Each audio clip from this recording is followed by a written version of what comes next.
Welcome back. You're watching KTN News Desk. Now, the National Super Alliance leader Raila Odinga has threatened to sue British data mining firm Cambridge Analytica and Facebook for running devilish propaganda against him during the 2017 polls. The NASA leader, during an interview with Channel 4 News, that exposed the data firm conspiracies on how it had fixed the Kenyan elections for President Uhuru Kenyatta in both 2013 and 2017, in which he was the main challenger, expressed his frustrations with how Kenya's elections were run. We were probably one of the first guinea pigs in this experiment in Kenya.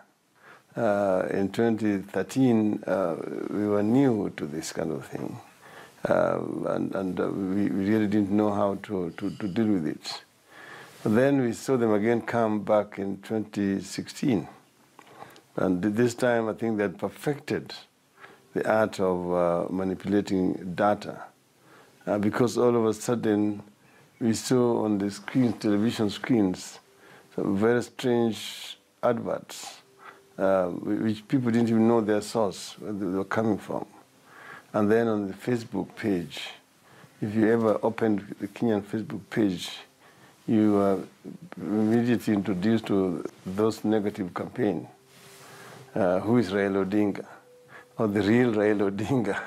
And the real Raila Odinga in those ads was a very evil man. Very, very evil man. The devil incarnate. But that wasn't Cambridge Analytica, that was this company, Harris Media. What did you manage to find out about Harris Media?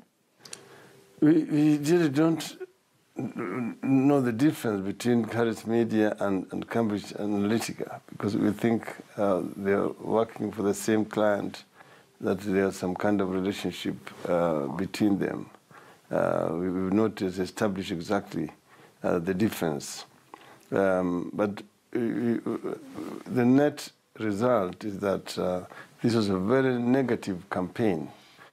What difference do you think the prevalence of social media in Kenya made to the negative campaigning? Because in Kenya, we've seen a massive increase in social media use in the last 5 years or so, certainly since the last election. Yes, Kenya, I think, is leading the continent in terms of penetration, social media penetration, use of social media. And I think they've just found the right environment here that they needed, sufficient raw materials for this kind of propaganda. And I'm also very disappointed that Facebook agreed to cooperate in this very clandestine enterprise. I have been very disappointed, and we are actually contemplating legal action against the Facebook. Here in Kenya? We will do it outside Kenya. Do it outside Kenya. How will that work? So we will have lawyers from Kenya and also from outside Kenya dealing with this matter. What about Cambridge Analytica themselves? Would you consider taking legal action against them? Certainly. Here in Kenya, there are no laws which stop political parties or anybody else, for that matter, from mining people's data. Surely the problem is that the law in Kenya is not adequate. There I agree with you, certainly, that there's a gap in terms of legal infrastructure in the country. And this is also a lesson to our legislators, that that loophole needs to be closed. Some people would say that you also had access to data illegally, because your party was also micro-targeting voters, and that actually you're just complaining about this because the opposition's propagandists were better than your propagandists.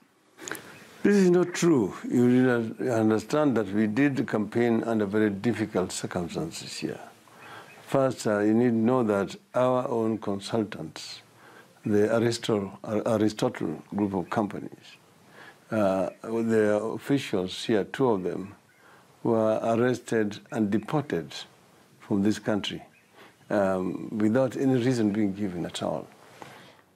What is it about Kenya which makes it particularly vulnerable to this kind of campaigning and these kind of consultants who are working, as we've seen in America and in Nigeria and various places? Certainly very vulnerable. And the introduction of this system, which is being brought by the Cambridge Analytica, itself portends very badly for the electoral democracy in the continent. And I don't think that is not a danger for Africa. It's a danger universally. If this development is allowed to succeed, then there will be no point in having elections, because it is not going to be the will of the people.